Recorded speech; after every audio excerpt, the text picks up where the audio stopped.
write an exam.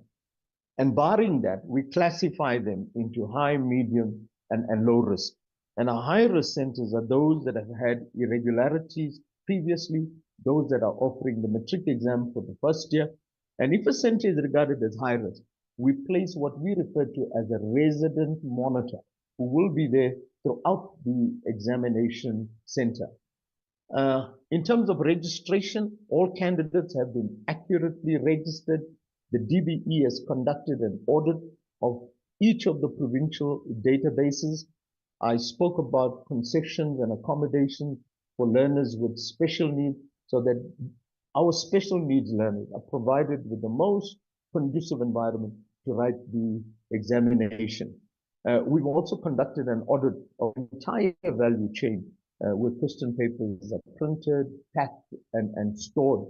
Monitors have been deployed, invigilators have been trained. DBE will also be out in the field as we talk. DBE monitors are out, and we are there to ensure that the that the PED monitoring plans are in fact working. With regard to marking, which is possibly the most important process, we have the right markers that have been appointed based on clear policy. DBE as well as Umalusi has conducted an audit of markers that are appointed.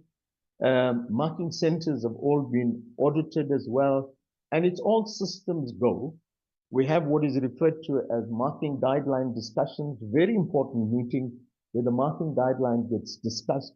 At that meeting, our internal moderators and chief markers are trained.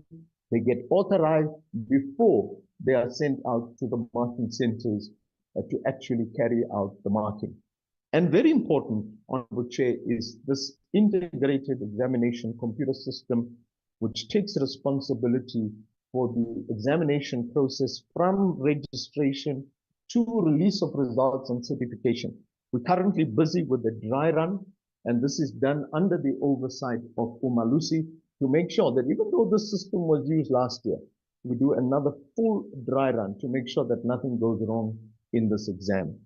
What we've done, Honorable Chair, in the last week is to provide our heads of exams in the provincial department as well as our heads of exams at district level with what we're calling the final checklist and some very important reminders. And I'm not going to go through all of them, but just touch on some very salient checkpoints.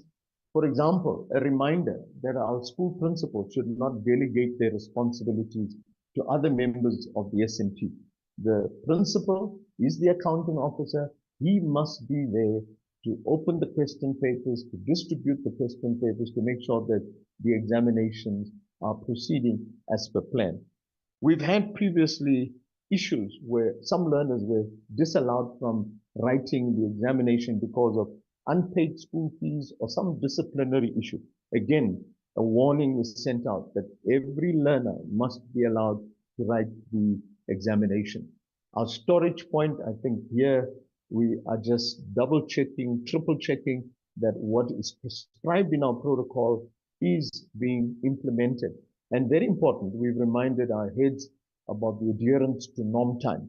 Norm times in terms of the time that question papers are allowed to be picked up in the morning from the distribution point. Question papers should not be out too early, simply because that gives time and space for any kind of tampering. We also have norm times at an exam venue, because that also creates opportunity for tampering. Our monitoring is something we're really placing a lot of focus on.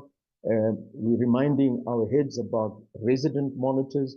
We have a minimum threshold of 70% of exam centers must be monitored with every session. And this will ensure that we have some guarantee that our rules and regulations are being followed. What is also important, we reminded our heads that monitoring doesn't start at the exam room. Monitoring must start in the morning from the point at which question papers are collected, and it must end with the return of scripts to the distribution point. We are currently finalizing the capture of SBA marks And here again, we've reminded our heads of certain important rules. For example, if a learner misses a task and has a valid reason, he must be given another opportunity. But if a learner misses an SBA task without a valid reason, then he gets a 0. In addition, every mark sheet must be checked, moderated before that mark sheet gets captured.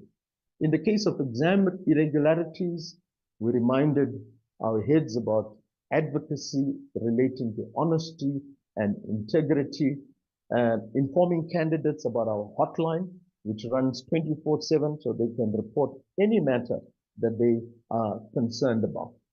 And then finally, Chair, in the last 2 or 3 minutes, Umalusi raised some very important issues at the media briefing.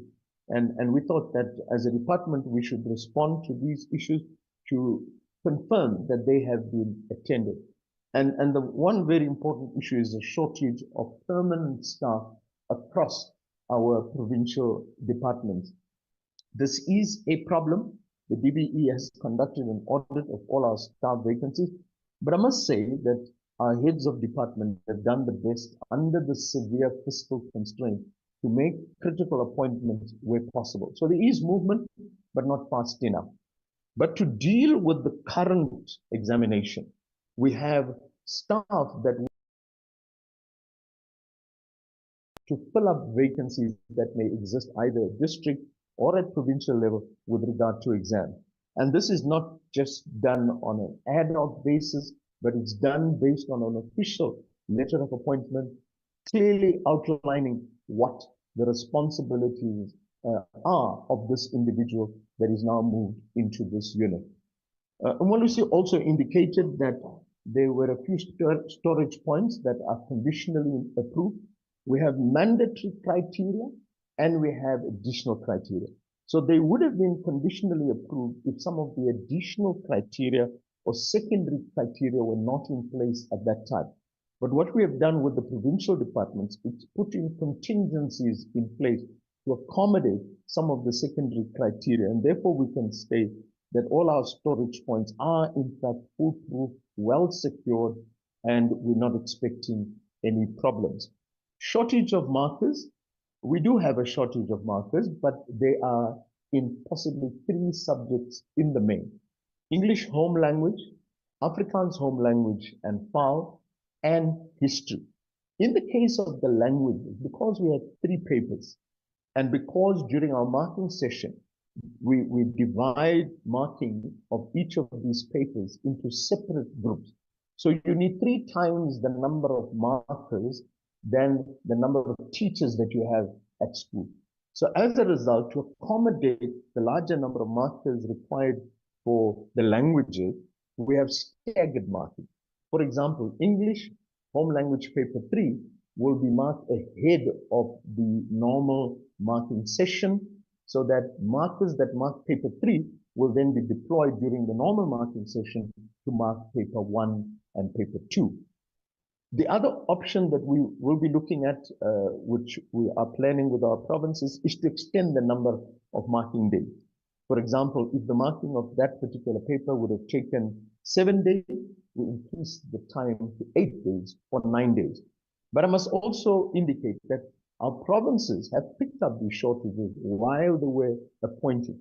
And therefore, a number of them have gone on a second recruitment drive and others have gone on a third recruitment drive to encourage markers. Markers, for various reasons, seem to be shying away from marking. And we had to give them that initial jolt and encouragement and get them in. So I can assure the members of the portfolio committee that the shortage of markers is certainly an issue that is being attended to appropriately. In the media, there was an incorrect reference to shortage of invigilators. Our assumption is Umalusi referred to a shortage of markers, and the media confused shortage of markers with shortage of invigilators. I can assure portfolio committee, the chair and members, that we have ample, sufficient invigilators across the country. And Honorable Chair, just to conclude, just to give you a snapshot of what has happened on day 1, 6 question papers were written on day 1, that's yesterday. Today, we have 15 papers being written, one of them being computer application technology, and the other are your small non-official languages. And on day 3, which is tomorrow, the business studies, which is one of our big subjects, and information technology will be written in the afternoon. We collect reports on a daily basis. The only major issue yesterday was protest action by taxi drivers in the Jan Kempdorp area. 5 routes were blockaded, which then affected access to 5 high. Support from our police services. All learners were taken to their schools, and all 297 learners were able to write. And therefore, we can say that there was no problem with the writing of the examination in the Northern Cape and across the country as a whole. We had 11 incidents, or 11 candidates taken ill. Some of them were admitted to hospital, others were allowed to write. And that's the numbers per province: Gauteng 3, Mpumalanga 6, Northwest 2.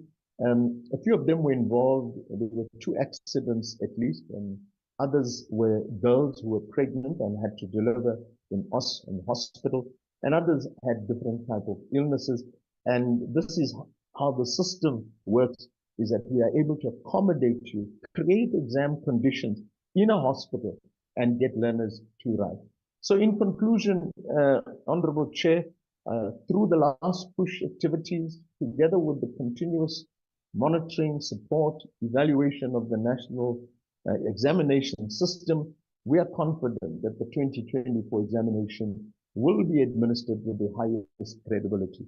But nothing of this nature comes without the collective, collaborative, and joint effort of all officials, educators, our critical partners, parents, and also members of the portfolio committee who are constantly holding us to account. Thank you very much.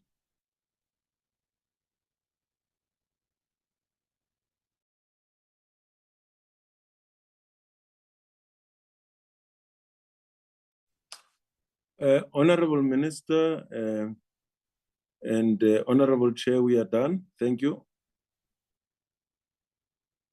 Thank you, Dr. Polia and Dr. Mthembu. Thank you very much, DG, and the Minister and the team. Of course, you did not adhere to the 15 minutes, but we forgive you. And Umalusi, the CEO, are you ready? It will be my chairperson first, Honorable Chairperson, Professor Balini. Oh, Chairperson, Professor Balini, you can continue. Thank Strictly you. 15 minutes. We hope you adhere to it, unlike DPE. We'll try to be diligent, Chair, and thank you very much. And I will be brief. The members of the Portfolio Committee.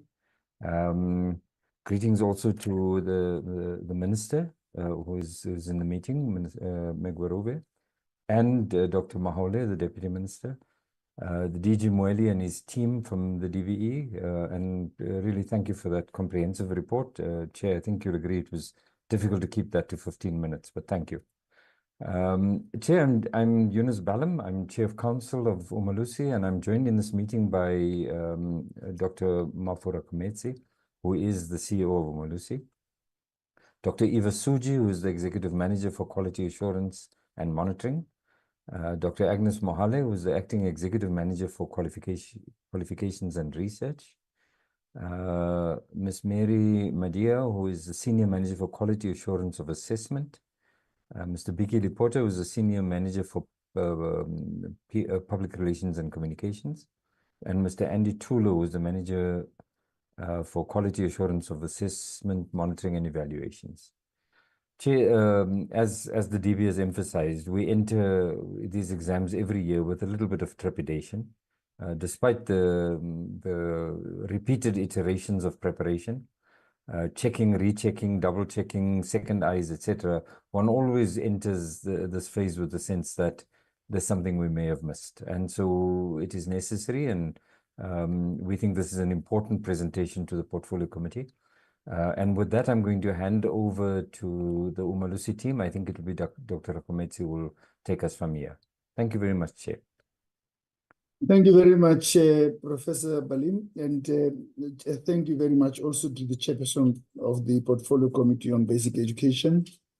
Greetings to the Honorable Minister, Honorable Deputy Minister, DG of the Department of Basic Education, and also Professor Balim, honorable members of the Portfolio Committee. Ladies and gentlemen, greetings. I'm going to take about 3 minutes so that I give the rest of the time to Memory Madiam. She's loading the slides and they are wrongly loaded because that's supposed to be on her side, not on our side, but she's trying to correct that.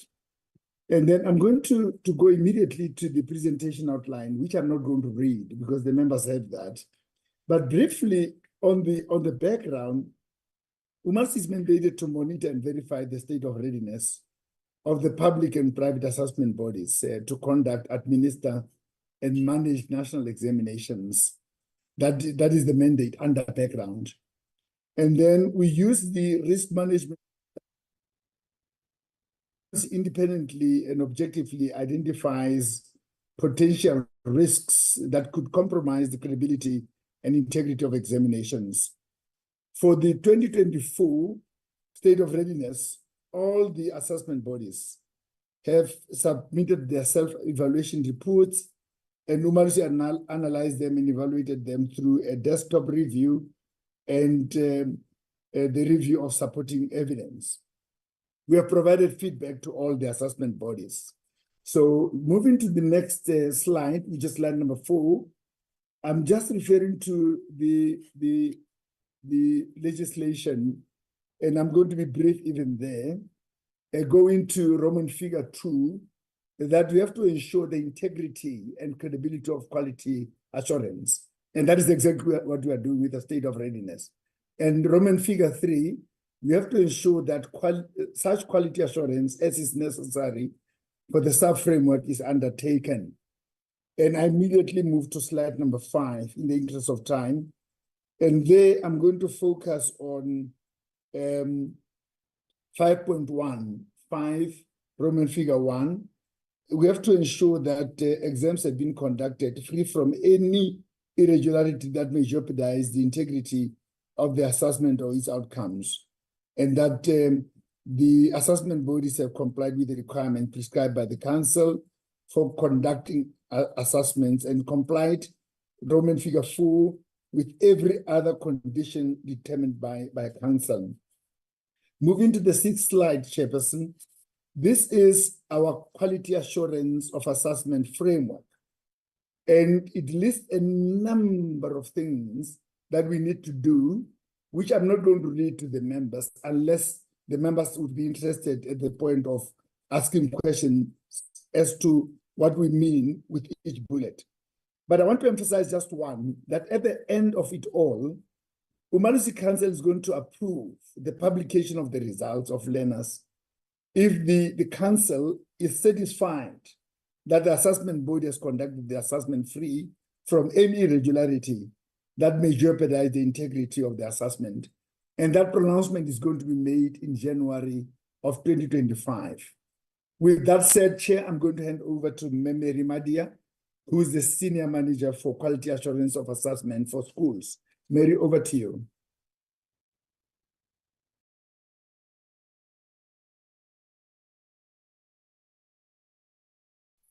Unmute. Thank you very much. Thank you very much, CEO. And let me greet Honorable Minister and her Deputy, the DG, Umalusi Chairperson of Council, and the CEO, members of the Portfolio Committee, DBE and Umalusi officials present, all protocol observed. I'm going to run through the slides because I take them as read. Status on key examination processes. The first process is question papers, approval of question papers. I can confirm that all question papers that are going to be written in this examination, they have been externally moderated by Umalusi. They have been approved, and we approve 2 sets of question papers. Therefore, there will be a backup paper in cases of eventualities like the one that was mentioned by the minister earlier. And then timetables for the November examination, they are ready. The final registration data and related information have been received from the 3 assessment bodies. Printing of examination material, including question papers, is currently taking place in accordance with the printing management plans of the assessment bodies. Audit of examination centers and storage points for examination materials, including scripts, after the writing have been completed. Examination centers have been profiled, as Dr. Polia indicated, and this is across the 3 assessment bodies according to the high, the medium, and the low levels. Systems for invigilation and monitoring of examination administration are in place, with final training sessions concluded before the commencement of the writing. The recruitment, selection, and appointment of markers have been managed effectively, adhering to predetermined criteria. Marking schedules, all plans, and quality assurance processes across the 3 assessment bodies have been established, with marking set to commence in a staggered approach as planned by the assessment bodies. And the life orientation common assessment task examination was successfully administered. This one actually kicked off this examination, the November examination. I'm going to take you through the 8 critical focus areas that reflect how prepared the DBE, the IEB, and Sakai are to deliver a credible 2024 November examination for the NSC. To save time, I'm going to go straight to the overall evaluation. Here, Umalusi is satisfied that the 3 assessment bodies have implemented measures in terms of the resources, management of the resources, to ensure adequate resources are in place for managing the examinations. However, as indicated earlier, the DBE continues to face challenges related to staff shortages. While contingency plans are in place for the upcoming exams, Umalusi urges the department to work towards a sustainable solution to address this issue for future examination cycles, ensuring long-term stability in exam administration.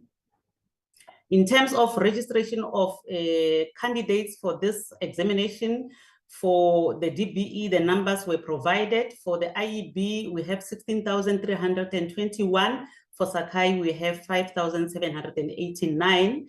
And Umalusi is satisfied that the 3 assessment bodies have systems in place for the registration of candidates for this examination. And we urge the DBE to intensify awareness campaigns on examination accommodations and concessions. This is to ensure that no candidate is disadvantaged due to learning barriers, and that all learners are provided with equal opportunities in accordance with the provisions of the screening, identification, assessment, and support policy.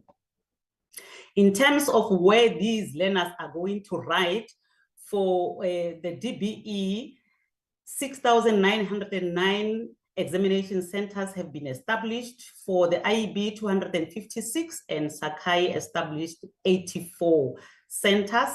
And all across all the assessment bodies, the audit has been conducted and the systems are ready. Examination centers have been classified as indicated according to those 3 levels. Umalusi is assured regarding the risk profiling of examination centers by the assessment bodies and the systems put in place to address the risks. In terms of internal assessment, plans are in place for the 3 assessment bodies for managing the SBA, the PET, and the oral assessments. Overall, Umalusi is assured that the assessment bodies have implemented adequate management plans for moderation, including the appointment of subject specialists and the execution of internal moderation processes. Umalusi requirements for internal assessment have been complied with. In terms of printing, packaging, storage, and distribution across the 3 assessment bodies, the service level agreements for printing examination materials have been established and signed. Management plans are currently being implemented. A risk assessment for printing, packaging, storage, and distribution has been conducted by assessment bodies, and appropriate mitigating strategies are in place. Storage locations have undergone audits, and norms and standards for the security of examination materials are established and strictly enforced. I'm not going to labor on this one. Dr. Polia touched on this one because there were centers that were partially approved by the DBE. So the DBE has measures in place to mitigate this risk by ensuring that the affected provinces seek a concession from the HOD. Overall, Umalusi is satisfied with the continuous enhancement of security measures, particularly the expedited vetting of individuals involved in handling live question papers. To mitigate the identified risk regarding the partially approved storage points with specific reference to the DBE, they have requested concession from the HOD. So all security protocols concerning the printing of examination materials are considered classified and treated with strict confidentiality.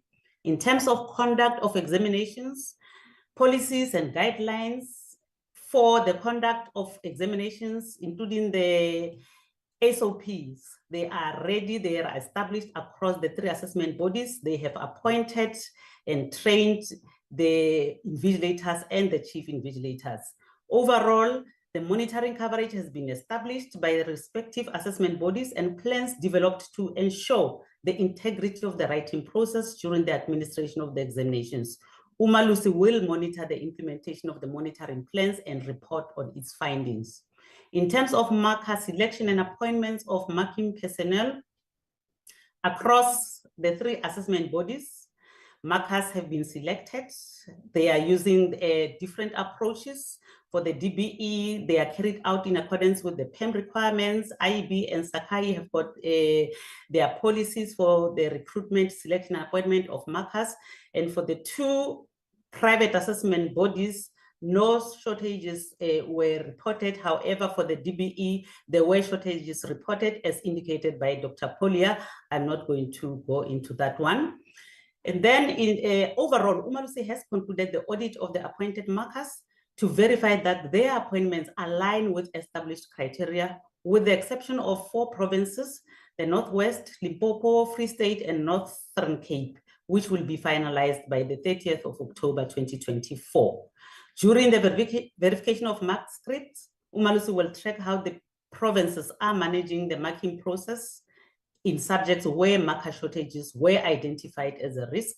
Additionally, Umalusi will closely monitor the implementation of the staggered marking approach to ensure the credibility of the examinations. Instead, in terms of systems for mark capturing, the 3 assessment bodies have demonstrated full compliance with Umalusi's requirements during the recent examination cycle. This adherence serves as a clear indication of their alignment with Umalusi's standards. These same standards will serve as the benchmark for the November 2024 mark capturing system and for the submission of marks for standardization. In preparation for this examination, standardization of results, Umalusi is conducting dry run quality assurance exercises. These exercises will test the readiness of the mark capturing systems, ensuring they are fully prepared for the upcoming standardization process. In terms of management of examination irregularities, the structures for addressing and managing examination irregularities are established with their functionality monitored by the assessment bodies. Umalusi found the strategies determined to combat irregularities implementable and acceptable. Thank you, Chair. I'll hand over to the CEO. Thank you very much, Mary. I'm going to, in 1 minute, conclude, Chairperson, and indicate that we have concluded the audit of the state of readiness as Umalusi for both public and private assessment bodies, and that we are confident that they are ready to conduct, administer, and manage the November. That all the assessment bodies will safeguard the credibility and integrity of these examinations. And with the examinations having commenced yesterday, we wish the class of 2024 everything of the best as they sit for these important examinations. I thank you, Chairperson. Thank you very much.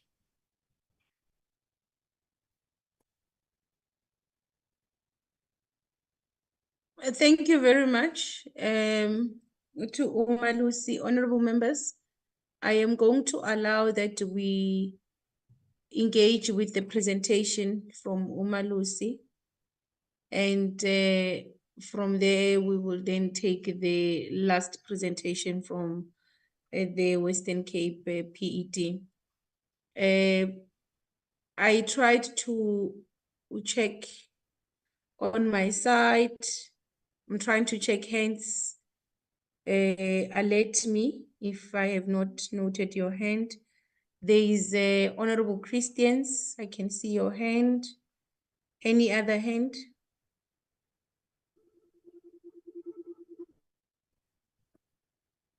Okay, that's the only hand we have. Honorable Christians. Oh, there is Honorable, so it's Honorable Christians, Honorable Shongwe, Honorable Yodan, and it will be Honorable Law. Okay, in that order. Thank you very much, Chairperson. Chairperson, I would just like to begin by extending my best wishes as well to all the matric learners who have embarked on their final examinations.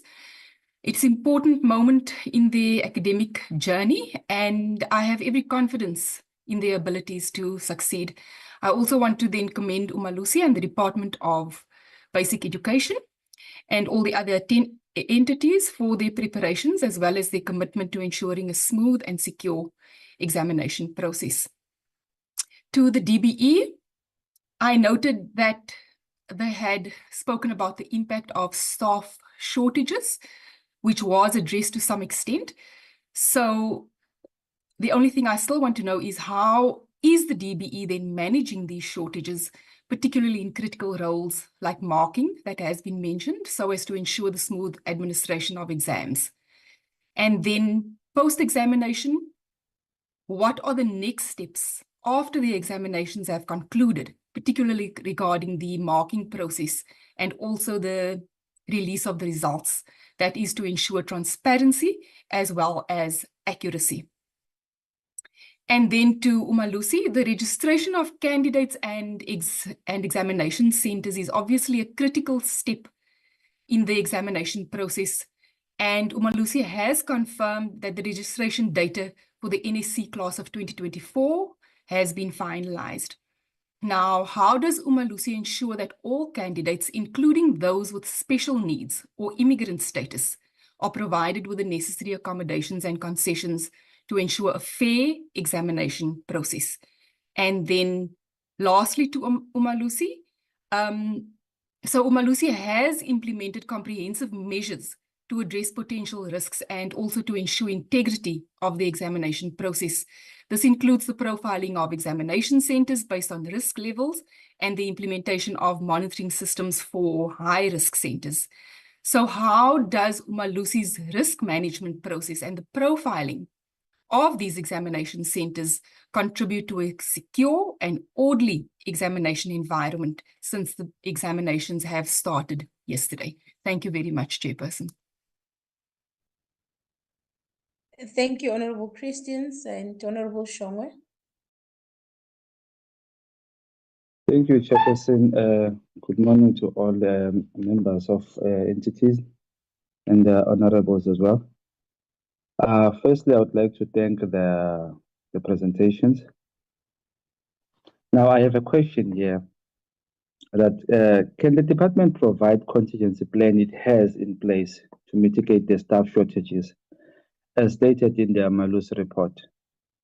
How is it possible that the shortage of staff yet, how is it possible that there's a shortage of staff yet there is number of unemployed qualified educators and professionals in the provinces? And I would also like to know, can the department provide programs that can enhance volunteering and part-time employment so that the risk can at least be mitigated utilizing human resource pool present in our country? I think my question is that on the Umalusi. And my second question is, did the department provide enough support in intervention to equip teachers and learners to be ready for the mid-year exams? And what interventions were present if there were? This is because we can see a shortfall in the term 2 results across all provinces for past subjects, with other provinces having rates below 50%. This analysis the preparedness for term 2 assignments. So what I want to know is what was not at, sorry, in the term 2 assignment, I want to know was it not an adequate state and understanding that the mission is to equip the stakeholders for the final exam, keeping a consistent success rate throughout the year provides a layer of foundation for high morale, which results to a higher chance of success rate in the final exams. I would like to ask that, my chair. Thank you. Thank you, Sorry. Honorable Shongwe. Honorable Yordan. Thank you very much, Honorable Chairperson. I think Honorable Dr. Christians had actually covered me very well. We need to also give credit where it's due, and I'd like to commend the department and the Minister for the proactive steps that seem to have been taken when it comes to staff shortages, which was also my concern, as well as disaster management, which is something that we don't always put a lot of thought into. Chairperson, my only question to the department is in terms of the awareness that Umalusi had mentioned is necessary. What are the steps that the departments are planning to take when it comes to raising awareness that would prevent infringement on the rights of any learner to be able to write their exams smoothly? That's all from my side. Thank you, Chair. No. Thank you, Honorable Christians. Honorable Yordan. Thank you, Honorable Yordan. Honorable Law. No, thanks, Chair. Let me welcome the presentation by the Department of Education and Umalusi. And let me also acknowledge the fact that the department has clarified some of the issues that were raised by Umalusi during the press conference. It says that there is indeed integration and complementarity we are starting to see from the side of what we have received. And I think the department has presented us with a well-equipped report that is comprehensive. That is a continuous report that we've been receiving from the previous portfolio committees on the state of readiness of the matric results.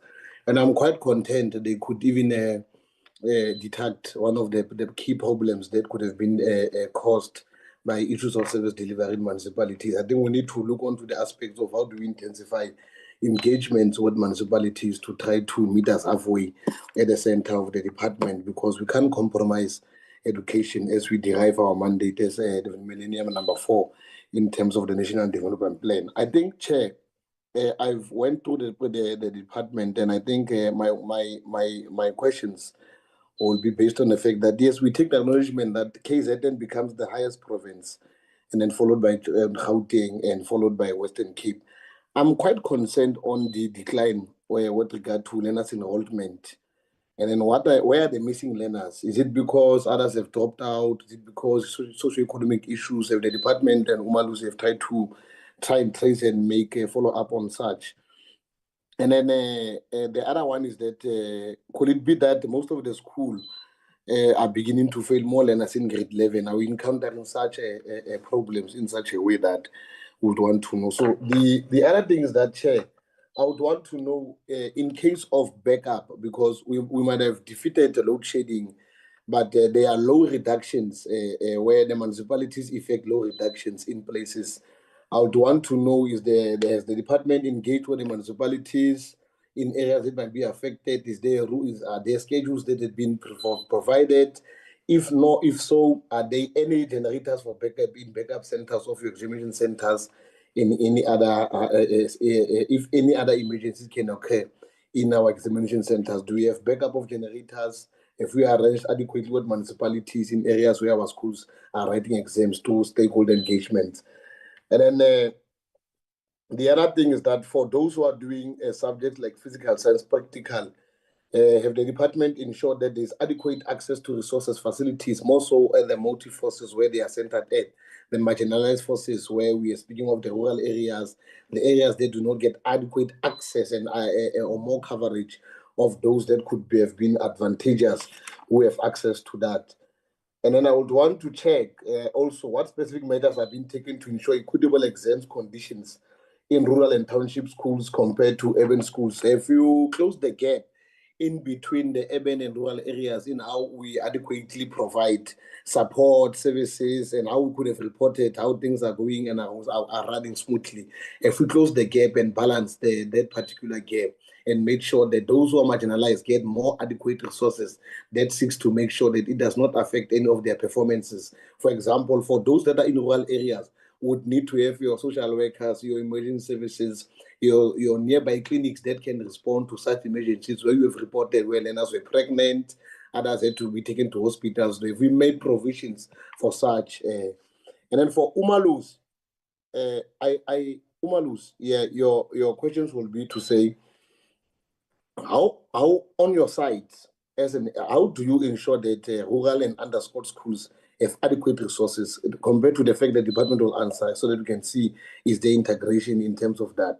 And then my other question to you is that how will Umalusi ensure that the marking process is fair, efficient, and transparent? And then I'm saying this because in most instances we would have cases that are to say these are the issues that we encounter. How sure you are that you are ready, and what measures have you put in place? And then what is important also is that how is Umalusi collaborating with law enforcement and stakeholders to ensure that the integrity of the exam and process is not going to be compromised? And how often do you engage? Do you meet oftenly at night? Do you meet in the morning to get briefing and then to see and analyze the cluster so that we are able to know that our papers are in safe hands? So it's safe to say, Chair, we welcome the presentations, and we hope that as we move forward, we would not encounter more problems, and we hope that the department and Umalusi will work together in making sure that we touch the marginalized areas and we continue to integrate. In the future, would need to look onto by making sure that all learners are equal in terms of how we preserve them equal is when they are receiving equal access to education, equal access to your question papers that should be translated into all languages of South Africa, as would be adequate language proficiency that seeks to cover all learners so that they're able to be advantageous in what they're getting. Thanks you, Chair. Thank you, Honorable. I am Chair? greatly. It's Chair? Honorable Mashabela. Oh, I did not see your hand. Okay, Honorable Mashabela. Okay, thank you very much, Chair. Chair, we would like to wish all the grade 12 learners all the best in their examinations. So when they started their school journey in 2013, there were over 1.2 million of them registered for grade R in the country. Today, as they enter their last lap of their schooling life, only over 700,000 of them have registered for their matric examination. Almost 500,000 of their compatriots have fallen by the wayside. And the department cannot tell us what happened to these kids and why are they not sitting for this final examination today. Thank you very much, Chair.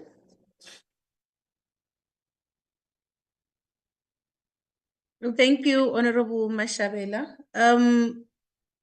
I am greatly covered by the questions from honorable members. It's safe to say I wanted to just get more clarity, and I think I agree with Honorable Low. If the department can speak to us about any incidences of young matriculants, girls who are currently pregnant, and if the schools have made provisions to ensure that they also get equal opportunity to write.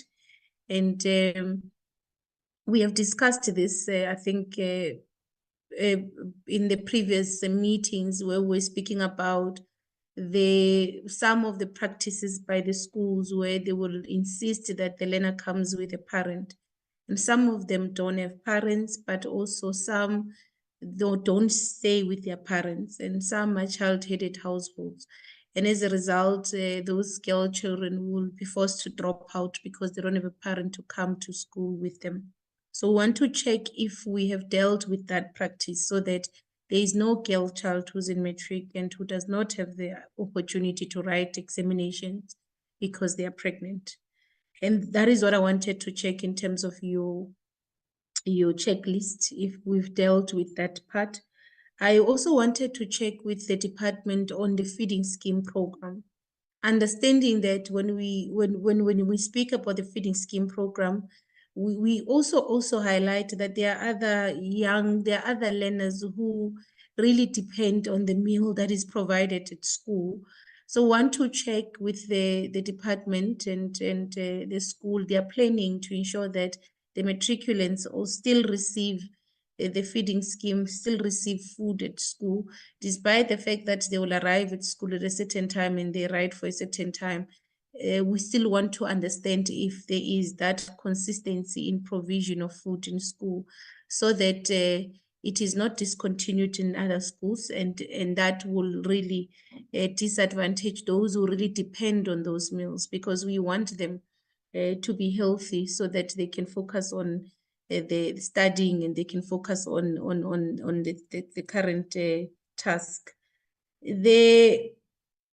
From Umalusi, one just wants to understand, in the previous years we've had issues with certain schools or learners, speaking about delays in printing of statements. We want to check if we have dealt with these aspects as well in our presentation, in our preparations. I know we've spoken about marking. I know you've spoken about the contingency measures put in place to deal with the issue of shortages of markers for certain subjects. But we also want to know that we have covered the issue of a printing of statements, of matric statements in time, so that the learners can receive their statements and they can proceed to tertiary institutions. And the last one is, I know this is not something that we should be planning for.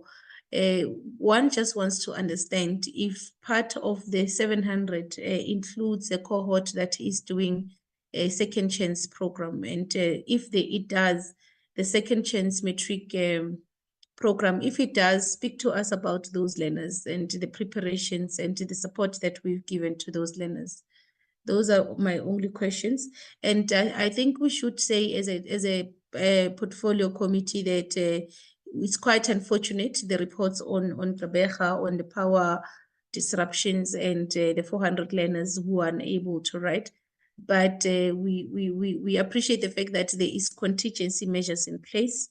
And we just want to, because of course we've received weather warnings for also KZN and I think it's the Western Cape, and we want to know how the department is prepared for those. We're not sure if there would be any disruptions, but in such an eventuality, are we prepared? Are we in touch with these two provinces on their state of preparedness to deal proactively with any disruption? Thank you very much. DBE, you will start and then you'll be followed by Umalusi. Thank you very much, Chairperson. I'm going to answer a couple of the questions and then I'm going to give over to the DG and the team. The first question around, I think it also relates to your last question around preparedness for disasters in effect. The DG and his team are in constant contact with the departments. That is how we were on high alert for KwaZulu-Natal for inclement weather yesterday. Luckily, that did not happen. Even in the Eastern Cape, the DG, in fact, alerted me to this early this morning, and they are dealing with it to make sure that those learners are not in any way disadvantaged.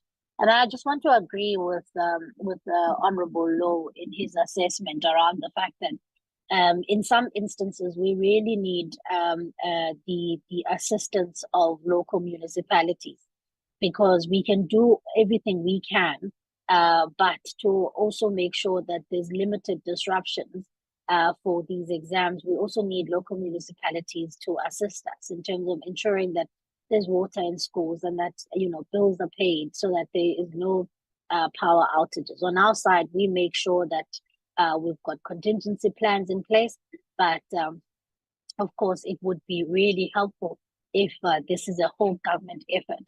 Then there was a question, Chair, about learners with special needs and how they've been catered for. They've been catered for quite well. We've got exam papers that are designed in Braille for those learners who are blind. We've also got papers that have been set through technology for those learners who would need to make verbal inputs into the system. And so all of those things have been taken care of. And so no learner with special learning the needs will be left behind because of that. We've made sure that there are various exams that are set specifically for our learners who have special needs. And then the other question that was asked, and I think it came through various other members, is the law enforcement involvement. As I indicated, in each province, we are in touch with the Prov jocks, and the Nat jocks are also on high alert for all that we need for security measures. We also have the assistance of the SANDF where it is necessary. So on our side, really, we've activated all of the channels, and the DG sits on those daily briefings so that we can know what, obviously, with also for intelligence services, we can know if, for instance, there will be protest action and make contingency plans. Then I want to also deal with the issue around the throughput rate, which I think it was Honorable Mashabela who asked. Firstly, I think it's important, Chair, to understand that in any system, regardless of where you are in the world, you are never going to have 100% throughput rate, simply because there are a number of things that happen to learners from the time they start grade 1 all the way to grade 12. It does not mean because there were 1.2 million grade 1s and now we have over 800,000 candidates writing exams, we've lost 200,000 people. One, there's the unfortunate incidents of death. There's also incidents where learners leave school in grade 9 to go and pursue other avenues in private colleges.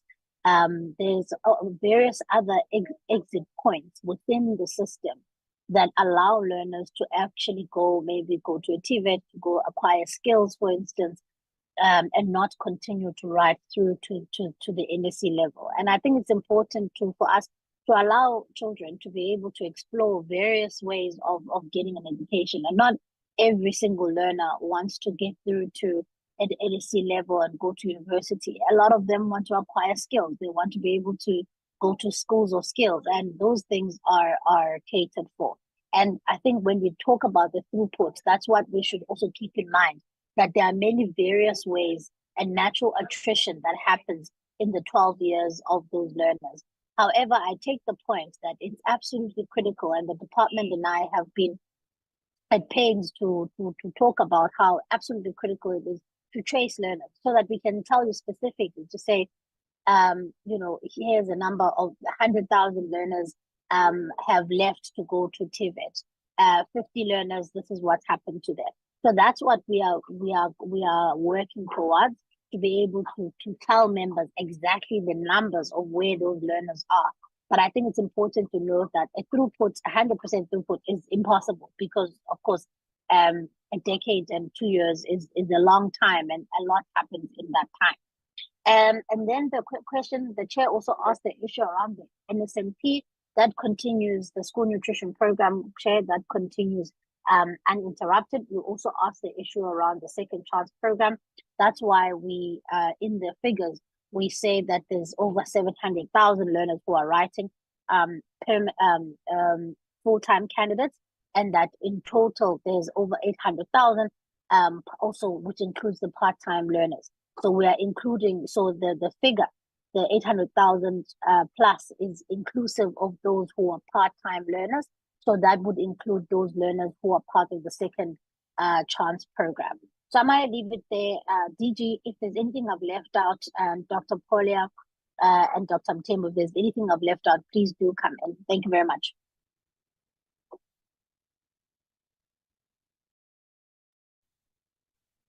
Thank you, Minister. I'm not sure whether DM would want to come in before we come in. Or should we Yeah, proceed? Yeah. DM?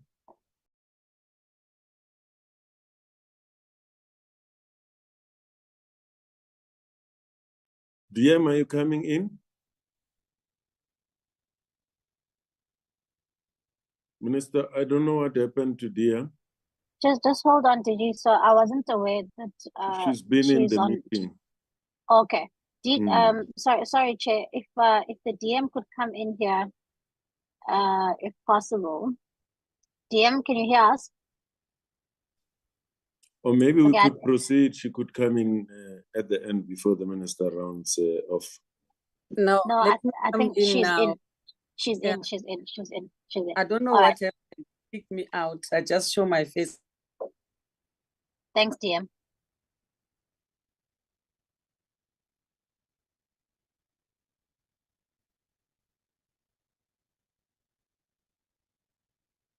She's taking a dive again, Minister. Okay. Let's answer the other questions and then DM can come in, Chair. Okay. No. Say, I don't know what's happening, Tichi. I'm sorry. Let me just come before you deal with the specific questions.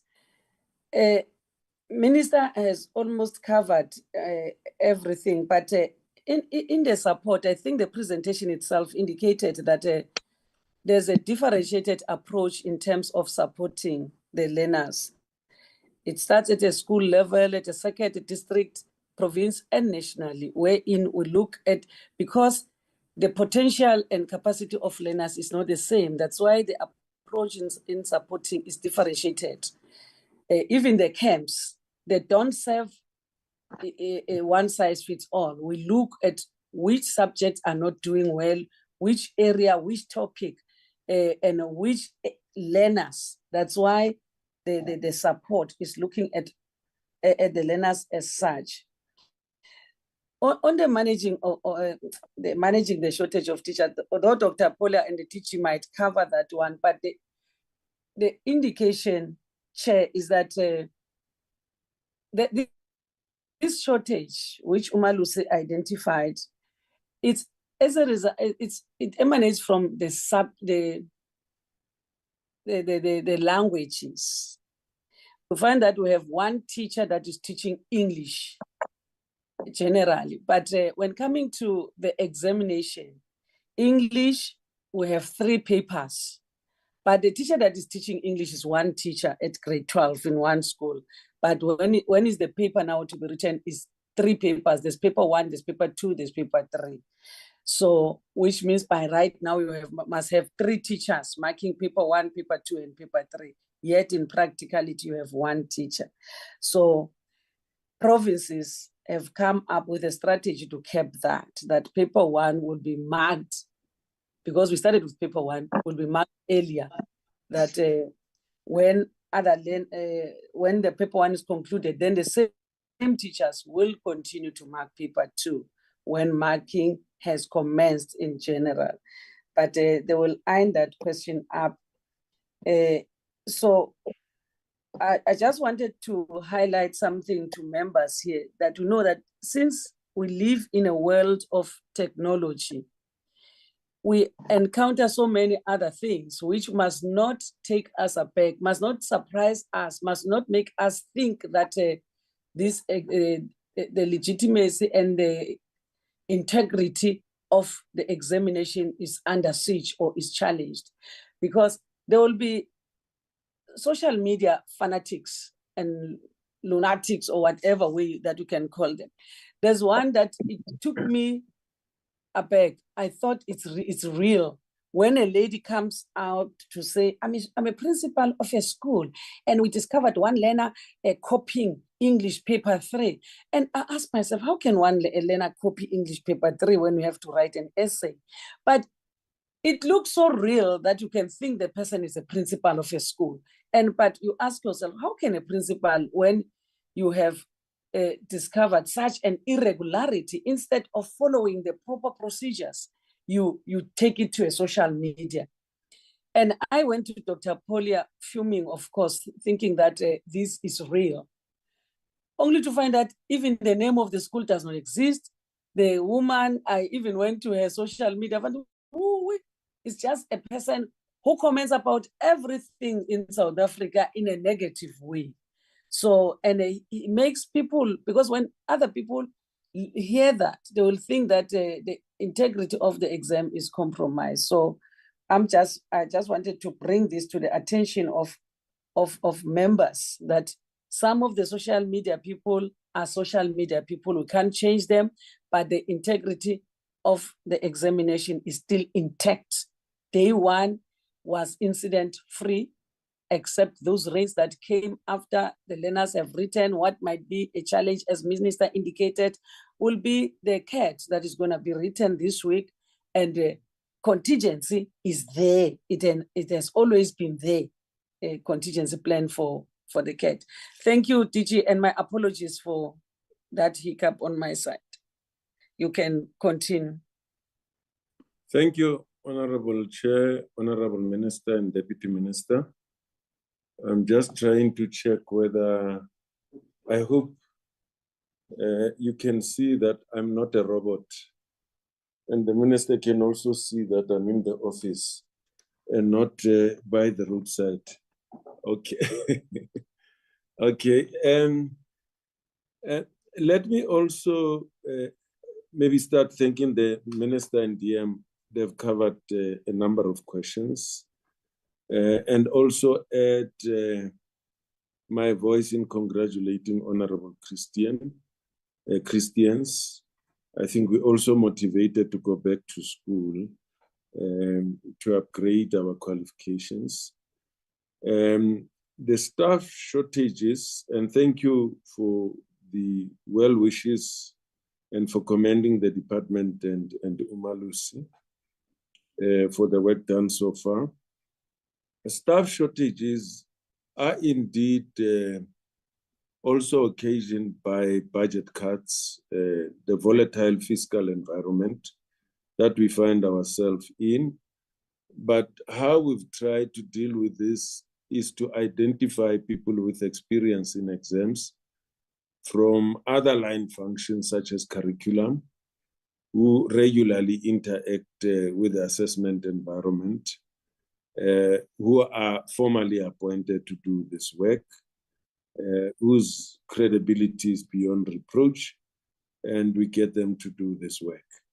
Honorable Christian also asked what's going to be the next step. The next step, marking will begin, of course, it will start with standardizing marking, which is coordinated by Department of Basic Education. Umalusi continuing with his quality assurance work, even during that process. And then after marking will be the capturing of marks.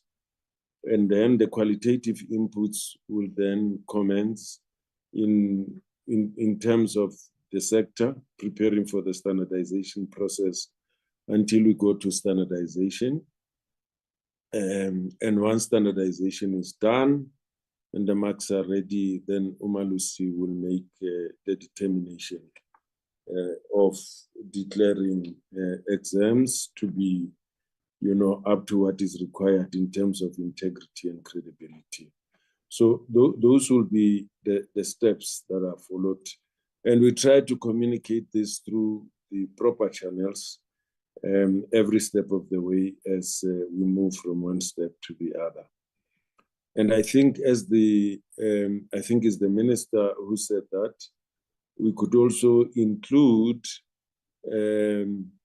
the chair of the committee in the reports that we generate, just to keep them up to date about every step of the process. And then the issue of accommodation and concession, the minister has eloquently articulated this and covered it. We do provide for learners with special education needs through accommodation and concession. And the meaning of that is that they are provided with the requisite materials such as enlarged print if they are short-sighted. They are also provided with the requisite equipment, as the minister said, including providing them with scribes, those who need scribe, and any other support that they require. We do make provision for that. When we even generate our results, we'll indicate how many require this and how many participated in the exams.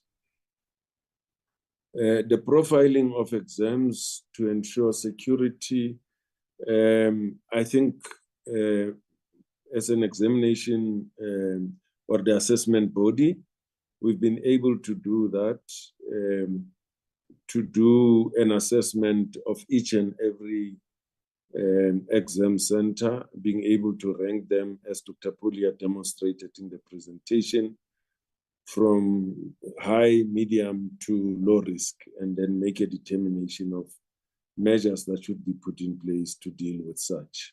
But on the one hand, even before, this process, Umalusi has got its own process of assessing, centers for whether they could be accredited for, running exams and so on, which is their own process, which would precede the process that we have outlined in terms of our readiness. And then Honorable Shongwe, contingency plan. This is what I've outlined and what Dr. Pulia has outlined in instances where you don't have a full complement of the exam line function. You bring in people who are well-versed with the nitty-gritties of exams, who interact with those activities virtually on a daily basis. And I'm sure you'd all appreciate the fact that when it comes to the National Senior Certificate, virtually everything comes to standstill, and all the resources, including utility vehicles and so on, are directed to the administration of the National Senior Certificate. The human resources the same, to increase vigilance and monitoring of the National Senior Certificate. So the same applies to personnel. In instances where you don't have a full complement of the exam line function, we get in managers formally appointed from line functions such as the curriculum to carry out that responsibility. And this has worked so far. Ideally, would prefer to have a full complement of the exam line function. But as I've said, unfortunately, we operate within a context of a consolidated budget. Even if we have vacancies, even if you have unemployed educators out there, there is no money to employ them in government. And that's why even we've started talking about the impact of that in, appointing teachers for next year, 2025. So that's the real issue there. Support to educators and learners. Why is there a drop in term 2? I think what it shows, this presentation and the presentation before would have shown that every step of the way, beginning of the year, we started the support with learners and educators. I was part of the team that led this. We were all over the place. Maybe in future, we might have to, if the technology allows, take the geolocation of where we are so that people get to appreciate that it's not only in urban areas, but it is also in the rural areas to help to deal with the issue of balancing urban and rural. In fact, in the last 2 to 3 years, schools that are contributing mainly to the improvement of the system as schools in the rural areas, we've seen some decline in schools in the urban areas, including former Module C schools. That's why you'd see even in the pictures, we're starting to move into former Module C schools and some schools in the urban areas because there is that decline there. And the data that guides us throughout the year from quarter 1, quarter 2, quarter 3 also point as part of our intelligence to areas where we need to focus on. So there has been that support but what I can tell you is that the cognitive rigor increases as you move up the curriculum coverage. Some learners, I mean, from quarter one, you'd see that the performance is not as good as it should be. When you move to quarter two, it gets slightly better. To quarter three, actually, we got surprised because it shows that the impact is really beginning to be profound in terms of quarter three, which shows that the support that is provided is beginning to work. And it's actually good because your quarter three exam, it's sort of a wake-up call exam for learners to get ready for quarter four, for the final year exams. But we got pleasantly surprised with how learners have been able to rise to this occasion. And we do think that part of the reason for this is the coverage and some of the learners starting to get serious towards the end of the year. More and more learners were then covered by the support that we provide to them towards the end of the year. As the Deputy Minister said, it's differentiated approach.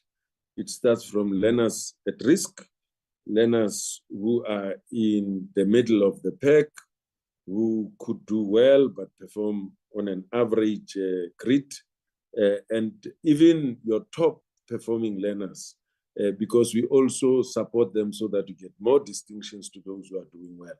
So it is a differentiated approach which covers all categories of learners.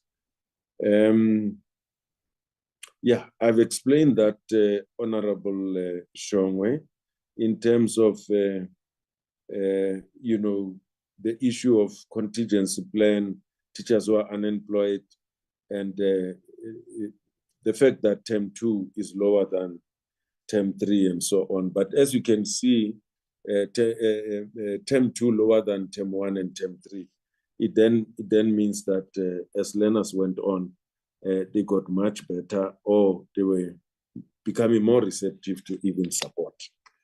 Honorable Jordan, thank you very much for commending the department and Umalusi. Awareness to prevent infringement of learners.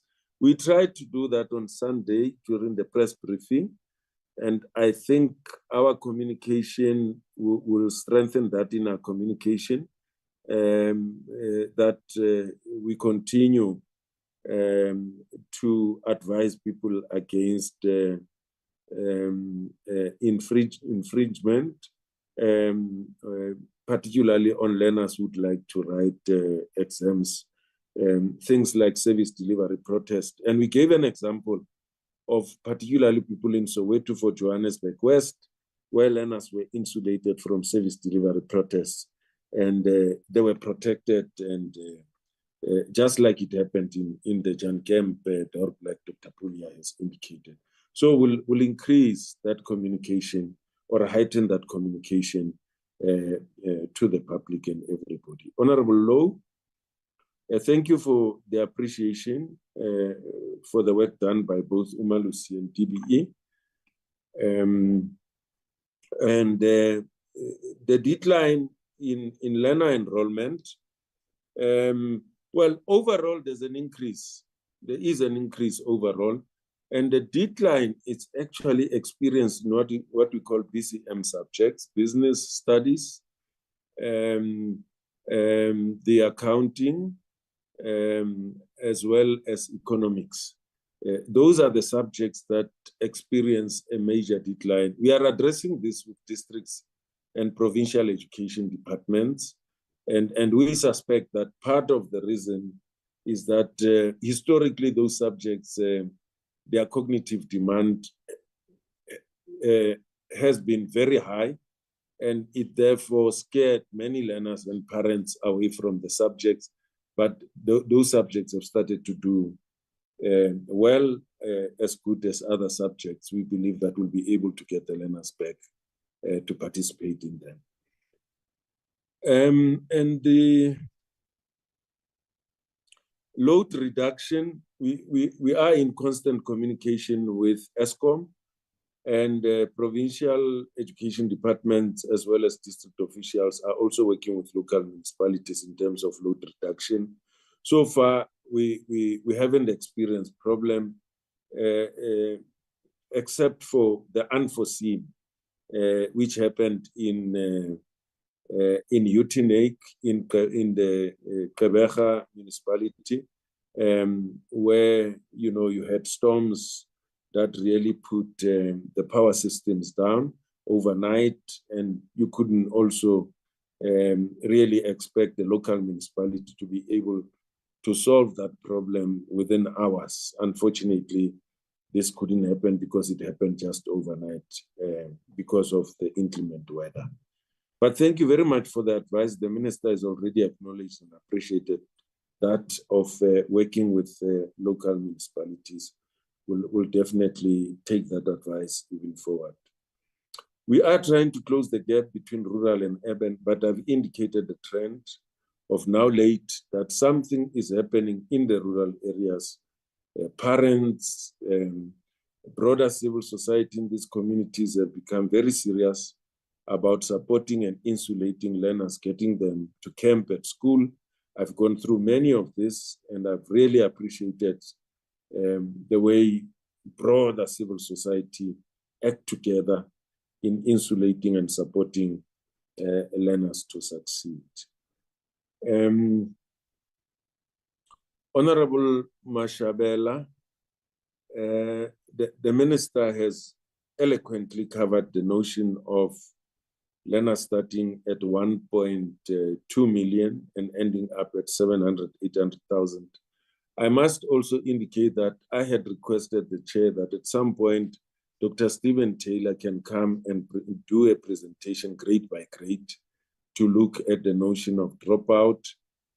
But also the latest is that Professor Martin Gustafsson has been able to link some of the learners who go to TVET colleges, which means we know where these learners are. The biggest problem in the system is not dropout, but the biggest problem is failure and repetition rate, as the minister has eloquently addressed that.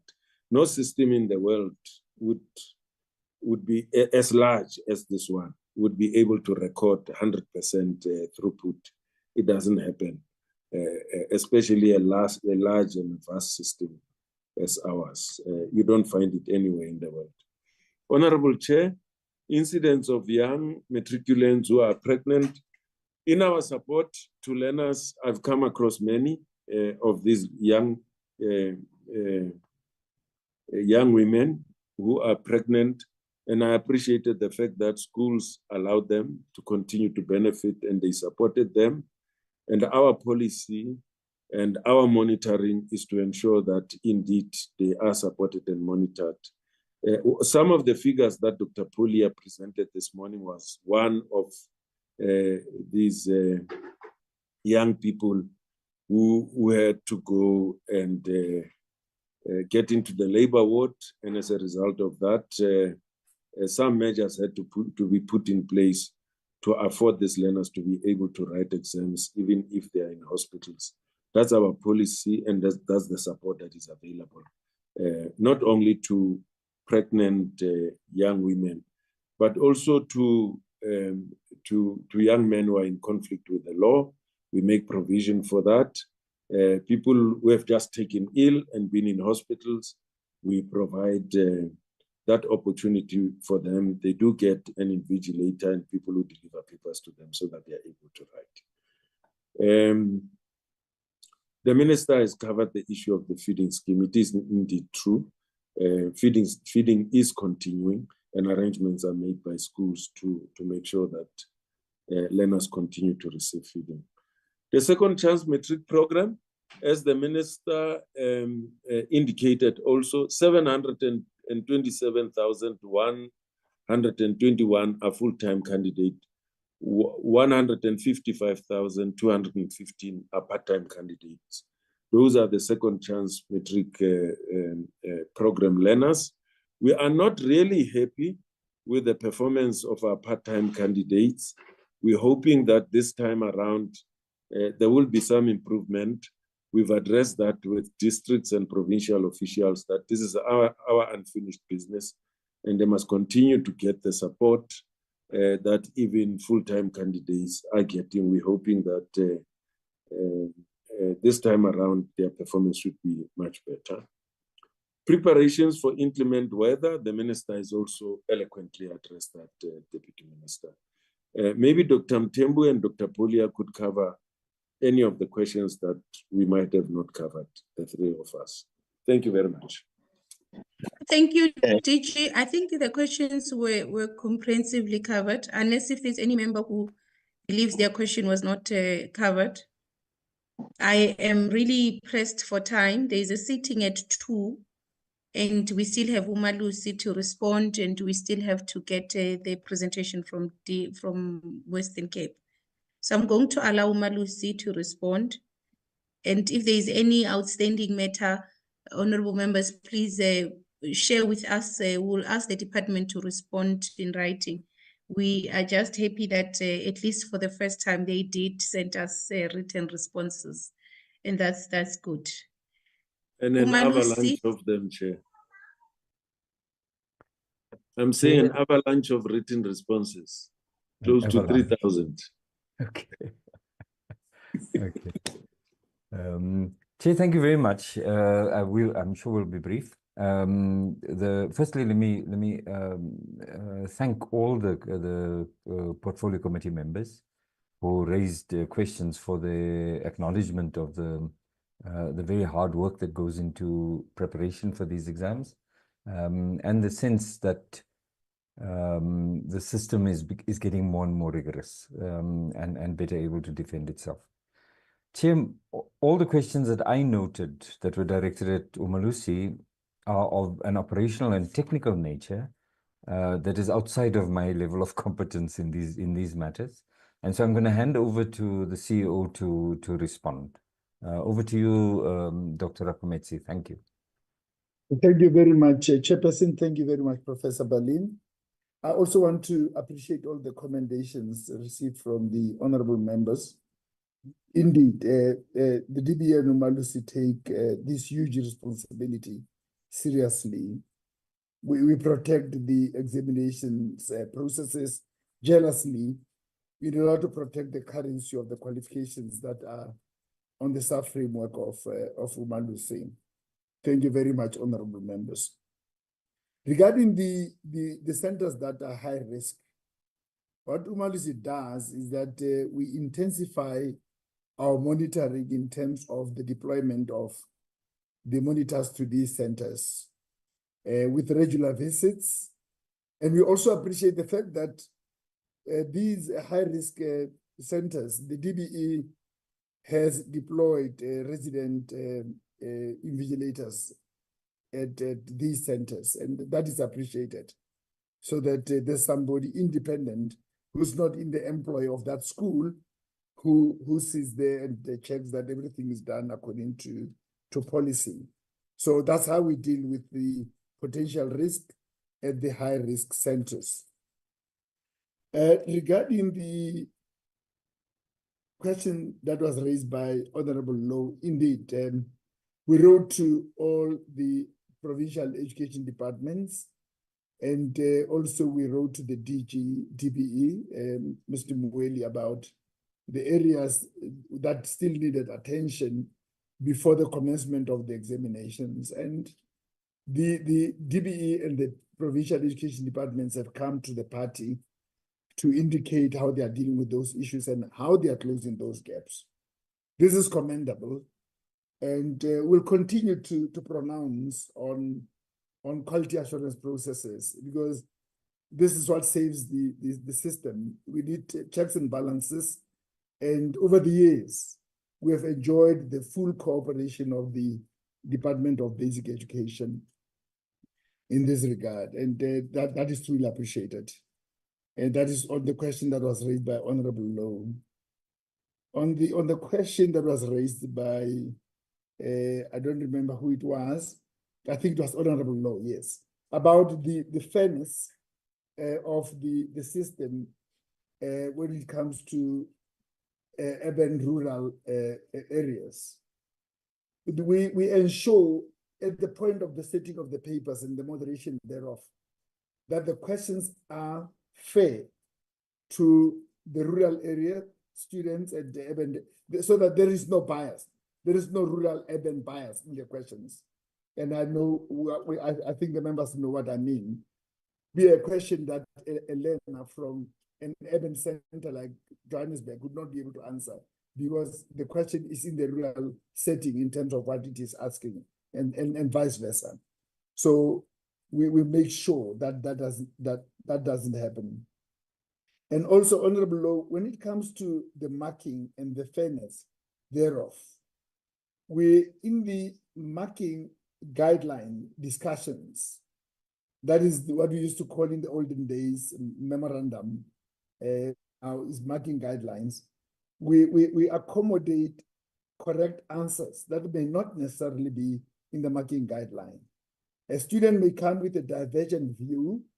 It is accommodated within the parameters of that subject to say, this student did not say what is in the memo.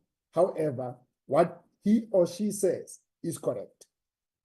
Also, in terms of the fairness of marking, we have verified the markers who have been appointed in terms of our audit processes, that only qualified and experienced markers are appointed. And at the point of marking, we deploy verifiers who go to different marking centers, and they meticulously look at the quality of the work that is done by the chief markers, senior markers, and markers. And where there is a problem in terms of the standard of marking, they intervene on the spot. They intervene on the spot. So that is very important. That is very important. Now, regarding also Honorable Law, the management of the examinations, we receive daily reports on how the examinations are proceeding. We scrutinize these, and where there are challenges, we assemble a team of the senior manager, Memory Madia, and my executive managers. And we sit around the table to say, here is a crisis. How do we deal with it? And we take the necessary steps to say this, how this problem is going to be dealt with. In some instances where the problem seems to be too huge, I even engage with the DG directly. The DG is a telephone call away from me. We discuss how we are going to deal with the problem, and without compromising the standards of the examinations. And also, while Umalusi will be maintaining its independence in the process. Now, coming to the question raised by Honorable Maimela about the printing of statements of results. The statement of results are printed by the different provincial education departments at the time when the minister is announcing the results, so that on the strength of those statements of results, students are able to approach the different universities for admission, and the certificates will come much later. And I'll illustrate why the certificates will come much later in the year. First of all, at the time of the release printing of the statement, there may be students who want to view their scripts, and marks may still change, where they are able to point at areas where they have not been fairly treated. And also students ask for remarks. So at the point of the release of the results, the marks have not stabilized to the point where they could be included in the certificate. And then we wait for the department to do the mopping up, and then they submit the data sets to us. We quality assure those data sets, and if we're satisfied that they are correct in terms of what has been captured in them, we print the certificates. If you are not satisfied, we return them, and we point at the areas that are problematic, and then the necessary remedial measures are taken, and then the certificates, the data sets are brought back to us correct, then we issue the certificates. So that the printing of the certificates, strictly speaking, happens around March, April, depending on the turnaround time by the department. It all depends on how quickly they stabilize the data in terms of the remarks, the viewing, and they provide us with the data that is stable. Just a brief comment on what the Deputy Minister said about the false alarm on social media. I've been in exams with Dr. Polia for quite some time now, and we know that exam time is rumor time. There are people who want to just cause sensation, and we have to develop a thick skin and know how to deal with those as they arise, as and when they arise. I want to pause and check with Dr. Eva Suji, Executive Manager, and Memory Madi, Senior Manager, to check whether they don't have anything to add to what I have said with Professor Balim. Thank you very much, Chair. Thanks for the opportunity. Thank you very much. Okay. Thank you very much, CEO. We will not take additional responses. If members believe there's anything that is not responded to, please indicate so that we can ask a written response. We are now going to take the Department of Basic Education in the Western Cape. I am not sure if the team is already here. We did not receive information on the delegation. However, you are very much welcome. We are going to allow you to make your presentation. We've received your presentation pretty late yesterday. I don't understand why we've received it late. However, we went through the presentation. So we're going to ask you to give us the highlights of the presentation. But do expect that we are going to ask you questions based on our observations of the oversight visit which we did. And also safe to say, Mr. Brown, please clarify. There was additional information that we had requested the department to send us. I think we requested for this information last week already. Please, I'm just checking that you clarify if we've received that information. And your presentation also clarify as to why have we not received the information if we've not received it already. I know that there were specific issues that we wanted you to speak to us about, and they are going to form part of the deliberations today. To Umalusi, you are not totally forced to be in this meeting, but DBE is required to be in this meeting. So I'm going to allow the team from the Western Cape PD, and you can introduce the leader of the delegation, can introduce themselves. You're welcome. And they can then introduce the team. We really are going to give you 15 minutes to make a presentation. And 15 minutes, it's 15 minutes. And then we will then go into deliberations. Chair.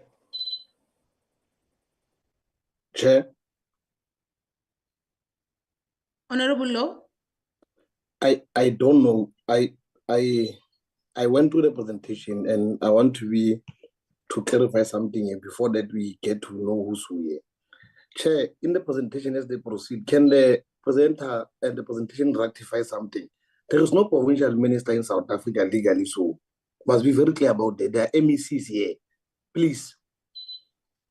Must rectify that thing, because part of the pronouncement that I made out of the context of the national department is because the Western Cape wants to be the head of national and wants to preserve themselves as national. They must correct that thing. There's MEC, there's minister on the national department, period.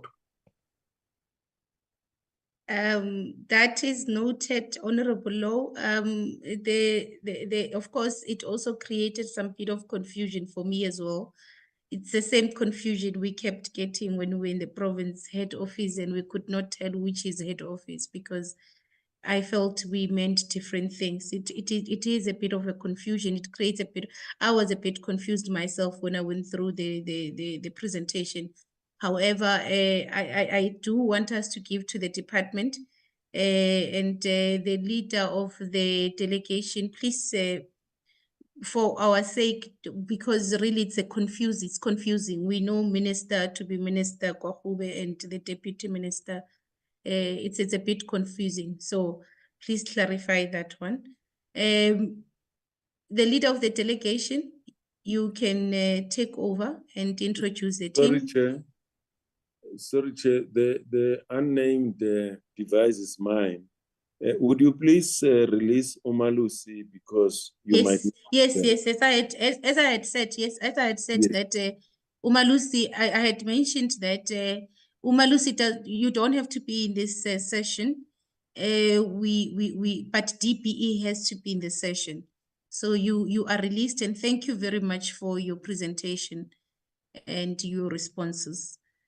I'm going to allow the PD, but DG, I don't know why do you keep on interrupting? I really don't understand. No, I just wanted to point raising out that I've seen Mr. Alan Meyer for the Western Cape. He could probably be the leader of the delegation. I wanted to advise you as such. Oh, but I can they are here. They are going to take the platform themselves. I understand you want to also introduce the PED, but we've given them the opportunity now. Is it Mr. Mayor? I'm afraid even to confirm now. Yeah, it's Mr. Alan Meyer, because I was trying to assist the process, so I got wrapped around my knuckles when I'm trying to assist. Mr. Mayor, Alan Meyer. Mr. Alan Mayer, the floor is yours. Chairperson, it gives our delegation great pleasure to be able to address the committee on the impact of the fiscal emergency on education in the Western Cape, and of course respond to your queries.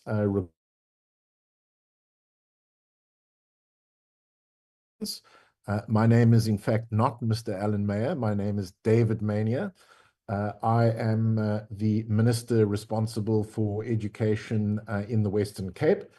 And just to clarify the confusion over titles, the Western Cape has its own constitution, and that explains why we use the term minister in our province. But I am entirely neutral between the term MEC and minister. Chairperson, I just wanted to raise an issue with you. We obviously will complete our presentation, which has been lodged with the committee in the prescribed time. We are a little concerned about time. Our department is set to appear before Provincial Treasury in a make or break budget session, which is part of our budget process in the province at 12:30. And we would, if possible, need to leave shortly after 12 o'clock so that we can present on the education budget to our provincial treasury, which of course is a very, very important meeting given what we are going to discuss this afternoon, which of course is the impact of the fiscal emergency. So I'm not sure, Chair, how we're obviously in the committee's hands. One option, of course, would be to efficiently utilize the time that we've got. Perhaps the committee would also consider a postponement, but of course we are in the committee's hands. Mr. Mayor, you see, my difficulty is that now we've got 19 minutes, it means, and we've got a lot of questions and a lot of things to speak about.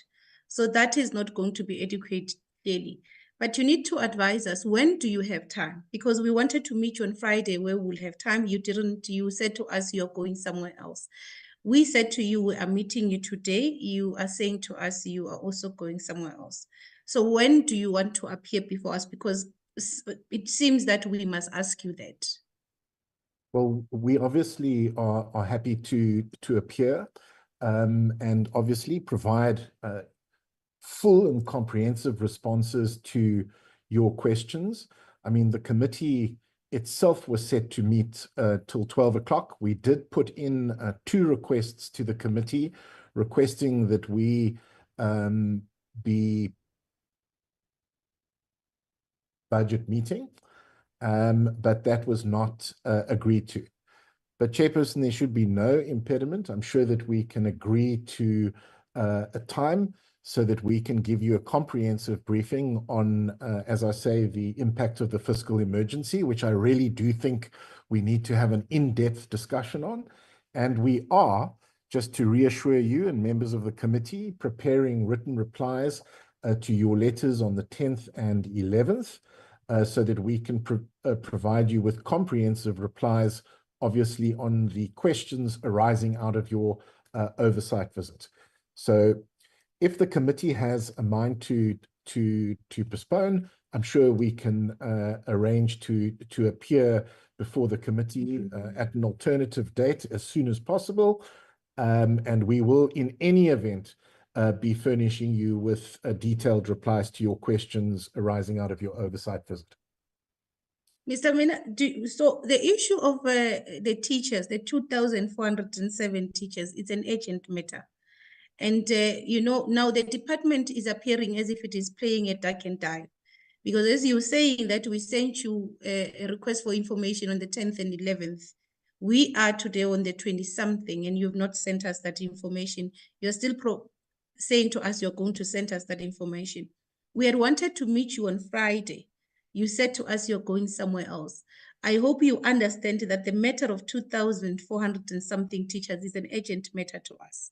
And we really need to deal with issues that we've observed during the oversight. Some of them can't wait because they involve learners, they involve learner transport, they involve a range of issues. So I do hope that you've got that comprehension. But I want to ask members, honorable members, what is your take? Because essentially we've got about 16 minutes, and I don't think 16 minutes is going to be adequate anyway. Honorable members, I'm going to be guided by your views on this one. Do we continue and press ourselves? What do we do? I see the hand of Honorable Jordan only. Honorable Jordan, yes. Honorable Low, you will follow. Thank you, Chairperson. Even though I hear your concern, I'm aware that our meeting is also only scheduled from 9 to 12:30. So, and I know 12 o'clock is earlier than that, but I'm thinking that it might be difficult for us to be able to engage productively in any event if we do continue to only receive our presentation for 15 minutes. The committee meeting is a standing rule. Committee meetings are scheduled from 9 to 12, but it has been a practice, members, and I don't think this is the first time. It has been a practice that at times would finish at 1, at times would finish at 1:30, depending on the discussions at the time. So we're hoping that we will do the same. So I was not worried about that because in the previous meetings with the department, when we had a compounded issues, we would definitely, we used to do that. We would extend the time to 1, even when we had afternoon sittings, we would do that. So I was not worried about the issue of 12 o'clock because I know that that's what we've done in the previous meeting, especially even when we had physical meetings. That's what we would usually do so that we complete the agenda of the day. Honorable Law. Thanks, Chair. We can't allow this to always happen to us when there are many excuses when we should have the department to present. Let's proceed. Let them deal with key focal areas, and then we'll pose our questions. They must make time. But we're not going to allow them to leave us and then tell us that they're going to present it somewhere in the treasury. They must account here, they're accountable here. That's why I'm confused about the minister, the MEC. The MEC must be accountable, present to us, let's pose questions, and then we'll deal with the time issues later. Thanks.